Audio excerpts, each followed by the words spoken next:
Seat से allow कर दिया जी।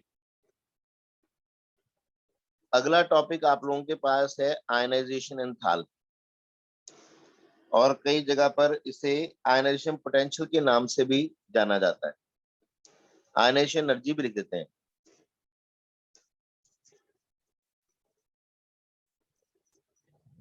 ठीक है बेटा, क्लियर? Yes sir. अब इसके बारे में मैं आप, हाँ बेटा कौन बोला?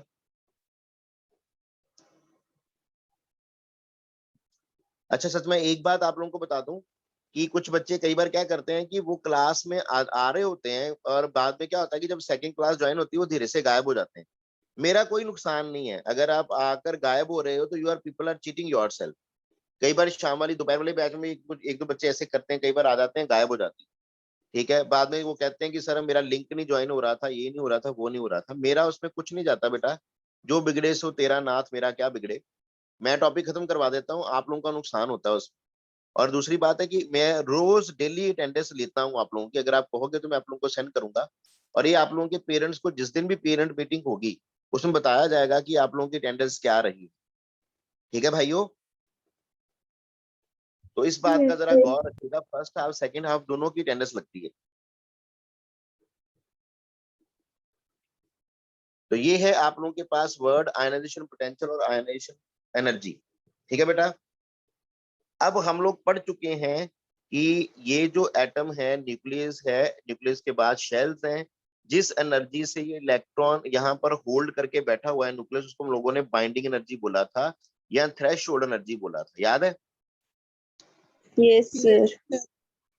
हम लोगों ने बोला कि एनर्जी क्या होती है, this energy is called binding energy और थ्रेशोल्ड एनर्जी। ठीक है, इसी को आप लोगों ने वर्क फंक्शन भी बोला था, अगर याद हो। याद है? Yes sir.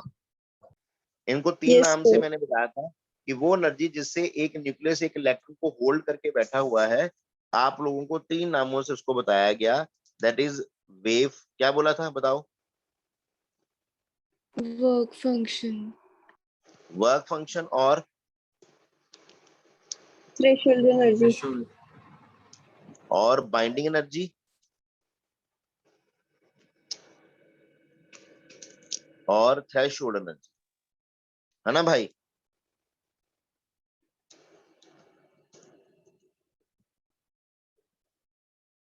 ये आप लोगों को, अब अगर आप लोग इलेक्ट्रॉन को यहां से बाहर निकालना चाहते हो, मैंने बोला था ना बेटा कि अब देखो, जो इलेक्ट्रॉन न्यूक्लियस के जितना करीब होगा, जो इलेक्ट्रॉन न्यूक्लियस के जितना करीब करीब होगा, उसको उसने उतनी ज्यादा ताकत से होल्ड किया होगा कि नहीं बेटा? Yes sir. That electron must be holded with that much strongly, जितना करीब होगा उतना स्ट्रांगली उसको होल्ड किया होगा। ठीक है बेटा, क्लियर? यस अब अगर आप उसको यहां से बाहर निकालना चाहते हो, if you wish to get this electron out, ठीक है, फ्रॉम दिस एटम और फ्रॉम दिस शेल, तो ऑब्वियस है कि आपको एनर्जी देनी पड़ेगी, है कि नहीं बेटा? Yes yes sir. ठीक है, अब जो एनर्जी आप लोग दे रहे हो, ठीक है, to pull the electron out, ठीक है, to pull the electron out mostly from the valence shell, ये लास्ट वाली शेल को क्या बोलते हैं? Valence shell. ठीक है, और outermost shell, outermost shell, ठीक है, और लास्ट शेल भी कह लीजिए आप लोग चाहे। ठीक है, हम लोग बोलेंगे आउटर मोस्ट शेल और वैलेंस शेल। ठीक है बेटा, तो यहां से अगर आप इलेक्ट्रॉन को बाहर ना निकालना चाहते हो तो जो एनर्जी आप लोगों को देनी पड़ेगी, that energy will be termed as your ionisation energy और आयनाइजेशन पोटेंशियल बेटा। ठीक है बेटा, रिपीट कर। अब मैं बताता हूँ फिर से। एक्चुअल में ज्यादातर हम इलेक्ट्रॉन बाहर निकालते हैं मेटल्स में से, और वो भी उनकी गैसियस स्टेट में से। कौन से स्टेट में से? गैसियस स्टेट में से, याद रहेगा? यस सर एक यस सर। एग्जांपल ही दे दो। हाँ हाँ, मैं सब कुछ ले रहा हूँ बेटा, पहले डेफिनेशन लिख रहा हूँ कि defined as it is defined as the minimum amount of energy, actual में ये टॉपिक है पीरियोडिसिटी वाले चैप्टर का, नेक्स्ट चैप्टर जो आएगा। Minimum amount of energy, it is defined as the minimum amount of energy which is needed to remove the most loosely bound electron, ठीक है, from loosely bound electron from a neutral, तीन word होते हैं यहाँ पर, from a neutral, तीन word आएंगे यहाँ पर, from a neutral isolated gaseous atom, ठीक है बेटा। सो क्या है हमारे पास, it is defined as the minimum amount of energy which is required और which is needed to remove the most loosely bound electron from a neutral isolated gaseous atom। मायने मेरे पास ये एक सोडियम का एटम है इन द गैसियस स्टेट, ये gaseous state में है। यहां से अगर मुझे एक इलेक्ट्रॉन बाहर निकालना है तो ये अपने आप नहीं आएगा, मुझे कुछ एनर्जी देनी पड़ेगी, उसको मैं बोलूंगा आयनेशन एंथैल्पी फर्स्ट। अगर फर्स्ट इलेक्ट्रॉन बाहर निकालना है, आखिरी वाला इलेक्ट्रॉन बाहर निकालना है, loosely held electron, most loosely held electron का लास्ट शेल का इलेक्ट्रॉन, तो यहाँ पर जो एनर्जी देनी पड़ेगी that will be ionisation enthalpy first, और बनेगा क्या, Na पॉजिटिव गैसियस, ठीक है। यानी कि आप लोगों को एक नॉर्मल एटम से गैसियस कैटायन बनाना है, ठीक है बेटा, क्लियर बेटा। Yes, सर वो sir. रिपीट करना, एक बारी समझ नहीं आया। हाँ मैं रिपीट कर देता हूँ बेटा।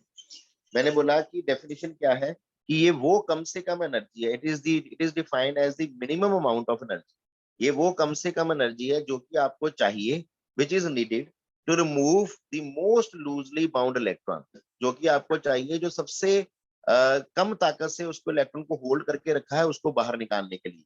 कहां से, from a neutral isolated gaseous atom. Neutral मायने उसके ऊपर कोई चार्ज नहीं है, आइसोलेटेड मीन सबसे अलग किया गया है, और गैसियस फेस में है, ठीक है बेटा। Yes sir. सर वो एग्जांपल, सर सोडियम हाँ वाला। एग्जाम्पल को भी क्लियर कर रहा हूँ बेटा, एक मिनट बस, अब एग्जाम्पल पे आ रहा हूँ मैं। ये देखो ध्यान से, ये मेरे पास कौन है, सोडियम। अगर मैं इसकी जो आप लोग को जूनियर क्लासेस में कॉन्फ़िगरेशन लिखते थे, अगर मैं वो लिखूं तो मेरे पास आएगा 281, ठीक है बेटा, यस ऐसे सर। लिखते थे। अब ये है इसका मोस्ट लूजली हेल्ड इलेक्ट्रॉन। अगर आप इस इलेक्ट्रॉन को बाहर निकालना चाहते हो तो बेटा अपने आप तो आएगा नहीं, क्योंकि ऐसे यहाँ पर न्यूक्लियस भी होगा, वो इसको होल्ड करके बैठा होगा कि नहीं। Yes, sir. मैं इसी की यस शेल सर। बना देता हूँ पूरी, ये देख, ये इसकी शेल बन जाएगी सोडियम की सारी। तो सोडियम में आगे आपके पास फर्स्ट शेल में 2 इलेक्ट्रॉन, दूसरी शेल में 8 इलेक्ट्रॉन्स। ये वाला इलेक्ट्रॉन बाहर निकालना है अब आप लोगों को, लूजली है लास्ट शेल वाला, ठीक है। तो आप लोगों को उसके लिए एनर्जी देनी पड़ेगी। Yes sir. तो ये जो एनर्जी आप दे रहे हैं ये आयनेशन एंथैल्पी, ओके सर। ठीक है। Yes sir. आई बात समझ। Yes, sir. यस सर आ गई। तो ये आ गया आपके पास, इलेक्ट्रॉन बाहर आ गया। ये जो इलेक्ट्रॉन आप लोगों ने गैसियस कैटायन में, ये गैसियस स्टेट में से बाहर निकालकर गैसियस आयन बनाया ना बेटा, ठीक है। अब यहां से देखो Na से क्या बन गया, Na पॉजिटिव बन गया ना,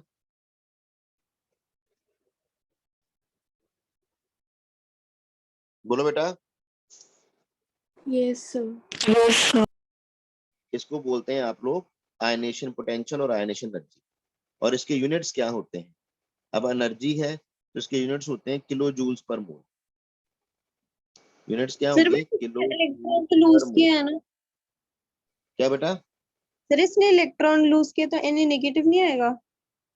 अरे मेरे भाई, जब इलेक्ट्रॉन बाहर जाएगा, किसी में से आप लोग नेगेटिव चार्ज बाहर निकाल रहे हो, तो उसका पॉजिटिव चार्ज बढ़ेगा कि नेगेटिव चार्ज मेरे बच्चे। Yes positive sir. बढ़ेगा। Okay sir. अगर ओके आप सर। इलेक्ट्रॉन बाहर निकाल रहे हो तो पॉजिटिव बढ़ेगा, हाँ इलेक्ट्रॉन अंदर दे रहे हो तो फिर आप लोगों का नेगेटिव बढ़ेगा ना। याद करो मैंने एक पूरी कहानी यस समझाई थी, सर। मैं याद दिलाना चाहूंगा उस कहानी को एक बार फिर से। मलिक साहब ध्यान देना, यहाँ पर मेरे पास 11 प्रोटॉन और 11 इलेक्ट्रॉन है। अब यहाँ पर जब आपने एक इलेक्ट्रॉन बाहर निकाल लिया तो आपके पास प्रोटॉन 11 ही है, इलेक्ट्रॉन 10 रह गए ना बेटा। Yes, sir. क्यों बेटा, कौन ज्यादा है? Sir, proton. तो अगर प्रोटॉन ज्यादा है तो प्रोटॉन पर कौन सा चार्ज होता है? Sir, positive. बस Okay, sir. कहानी क्लियर? Yes, sir. कोई डाउट? No, sir. हाँ जी, अब किसी के मन में आयनेशन पोटेंशियल को लेकर कोई डाउट है तो बताइए। Sir. हाँ, एक और वर्ड यहाँ पर ये भी कह देते हैं कि ये जो आप एनर्जी दे रहे हैं, तो remove the electron from the loosely held electron from an isolated neutral gaseous atom. आप यहाँ पर ना एक वर्ड यूज कर लेते हैं उनकी, क्या बोलते हैं उसको हम लोग यार, ग्राउंड स्टेट। ठीक है, neutral gaseous atom in its ground state. ठीक है, ये जो उसका जो इलेक्ट्रॉन जिसमें ऑलरेडी प्रेजेंट है ना, जिस स्टेट में ऑलरेडी प्रेजेंट है उसको ग्राउंड स्टेट बोलते हैं। ठीक है, जिसमें ऑलरेडी प्रेजेंट है उसको ग्राउंड स्टेट बोलते हैं, जिसमें चला जाएगा उसको एक्साइटेड स्टेट बोलते हैं। ठीक है बेटा, लास्ट इलेक्ट्रॉन जहां पर प्रेजेंट है वो ग्राउंड स्टेट है, उसके बाद वाली जो स्टेट आएगी that will be called the excited state. जैसे अगर इलेक्ट्रॉन यहां से हाई एनर्जी लेवल में चला गया, वो उसकी एक्साइटेड स्टेट हो, ये उसकी ग्राउंड स्टेट है। ठीक है बेटा, चलिए ग्राउंड स्टेट वाला एक बार दोबारा बताना। यस, तो ये ग्राउंड स्टेट वाला बताना, एक मिनट। हाँ मैं बता देता हूँ। एक और क्वेश्चन मेरे पास आया है, पहले मैं वो देख लूं। Hydrogen requires the most ionisation enthalpy. ठीक है, नहीं बेटा ऐसा नहीं है कि हाइड्रोजन की मोस्ट आयनेशन एंथैल्पी होगी। हाँ ज्यादा होती है, क्योंकि आप लोग फर्स्ट शेल में से इलेक्ट्रॉन निकाल रहे हो और वो बड़ा पास होता है इलेक्ट्रॉन न्यूक्लियस के। ठीक है, Yes, sir. जब आप हाइड्रोजन में से इलेक्ट्रॉन निकाल रहे हो तो हाइड्रोजन का एटॉमिक नंबर कितना होता है? 1 होता है ना बेटा। Yes, ये sir. ये आप लोगों के पास फर्स्ट शेल है और ये आप लोगों के पास इलेक्ट्रॉन बैठा हुआ है, और ये बहुत करीब बैठा होता है न्यूक्लियस। ठीक है, नो डाउट कि अगर आप इसको निकालना चाहते हो तो आपको एनर्जी तो देनी पड़ेगी। ठीक है, लेकिन वो एनर्जी मैं कहूँ मैक्सिमम होती है, मोस्ट होती है तो नहीं। ठीक है, ऐसा नहीं होता, क्योंकि इसमें एक कॉन्सेप्ट नहीं लगता ना, इसमें 2-3 कॉन्सेप्ट लगते हैं। वो आप लोगों ने पढ़ना है। जैसे आप प्रोडक्टिविटी वाला चैप्टर में जाओगे तो आप इलेक्ट्रॉनिक कॉन्फ़िगरेशन वाला ये जो आप पढ़ोगे ना टॉपिक, तो आप इसमें जानोगे कि इसमें फोर्स ऑफ न्यूक्लियस भी लगती है और इसकी स्टेबल इलेक्ट्रॉनिक कॉन्फ़िगरेशन भी होनी चाहिए, वो भी कॉन्सेप्ट लगता है। और सर ये गैसियस स्टेट के लिए पॉसिबल है? हाँ, ये सिर्फ गैसियस स्टेट के लिए। जब आप डेफिनेशन दोगे तो 3 वर्ड ये मैंने जैसे बोला कि बड़े इंपॉर्टेंट वर्ड है, आइसोलेटेड, न्यूट्रल, गैसियस एटम। ये तीनों वर्ड का मतलब है बेटा। ठीक है, सबसे इंपॉर्टेंट वर्ड गैसियस स्टेट, कि अगर आप लोग ये आयनेशन एंथैल्पी शो कर रहे हो कहीं पर तो हम लोग लिखेंगे एक्स गैसियस। आप लोगों ने मुझे पहले भी देखा होगा कि मैंने जब आपको कटायन और अनायन समझाए थे, याद करो मेरा टॉपिक कटायन और अनायन वाला, कि मैंने ये लिखा होगा गैसियस, बीच में से आप लोगों ने n इलेक्ट्रॉन निकाले और आपके पास आया Xgn पॉजिटिव। याद आया बेटा? Yes, sir. यस, मैंने उस तब भी ये जी लिखा था, मैंने तब भी बोला था कि ये गैसियस एटम। ठीक है बेटा, Yes, न्यूट्रल sir. यानी कि इसके ऊपर कोई चार्ज नहीं है जब आप इलेक्ट्रॉन निकाल रहे हो। आइसोलेटेड ये अकेला एटम।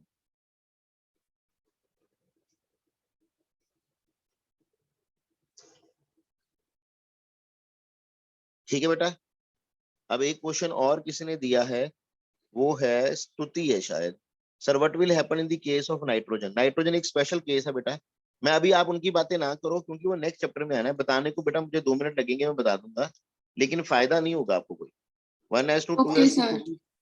ये इसका स्पेशल केस होता है। फिर मैंने बोला, अभी बताया ना, यहाँ पर इलेक्ट्रॉनिक कॉन्फ़िगरेशन वाला कॉन्सेप्ट भी साथ में देखना होता है। ठीक है, सर जिनके अभी हम वही पढ़ रहे हैं ना, जिनके वैलेंस शेल में मतलब बस 4 से आपको कम सिर्फ है। इतना देखना है कि जिनमें हम लोग आपको सिर्फ इतना वर्ड पता होना चाहिए था कि आयनेशन एंथैल्पी क्या है, क्योंकि आप लोगों को ना एक दो क्वेश्चन में ये वर्ड आया है आयनेशन एंथैल्पी। अब मैंने जब अगला टॉपिक कराना है बोहर मॉडल, तो मैंने इनको और इलेबोरेट करना है। ठीक है सर, वो सिर्फ ग्राउंड आज लेवल और वो जो, हाँ कशिश में कर देता हूँ एक्सप्लेन बेटा। मैंने ग्राउंड स्टेट में बताया कि जो इलेक्ट्रॉन आपकी जिस लास्ट शेल में है, जब है ना जिस शेल में है वो उसकी ग्राउंड स्टेट है। यानी कि मान लो कि इलेक्ट्रॉन मेरे पास यहाँ पर है, हाइड्रोजन का एक इलेक्ट्रॉन मेरे पास यहाँ पर बैठा हुआ है, तो ये इसकी ग्राउंड स्टेट है। ठीक है, this is the ground state जिसमें वो इनिशियली प्रेजेंट है जिस जगह पर। अब अगर आप इसको एनर्जी देंगे तो ये अपनी एनर्जी लेकर हायर एनर्जी लेवल में चला जाएगा। मान लो वो यहाँ पर चला गया इलेक्ट्रॉन एनर्जी लेके, अब यहाँ पर वो क्या स्टेट कहलाएगी, ये वाली स्टेट कहलाएगी एक्साइटेड स्टेट। एनर्जी गेन करने के बाद जहां पर इलेक्ट्रॉन चला जाता है that is called excited state. जहां पर वो इनिशियली था वो उसकी ग्राउंड स्टेट। ठीक है, ओके सर, यस सर। ठीक है भाई सर लोग। बट ये एक्साइटेड जो होएगा हमारा वो कुछ टाइम बाद वापस अपनी ग्राउंड स्टेट में तो आ ही जाएगा ना? हाँ आ जाएगा, जितनी एनर्जी आप लोगों ने इसको दी है उतनी एनर्जी एमिट करके वापस आ जाएगा। यस। ठीक है, यस चला जाए आगे अभी। Yes sir. तो मैं उम्मीद करूं कि आप लोगों को आयनेशन एंथैल्पी क्लियर हो गया, Yes, sir. Black body radiation clear हो गया।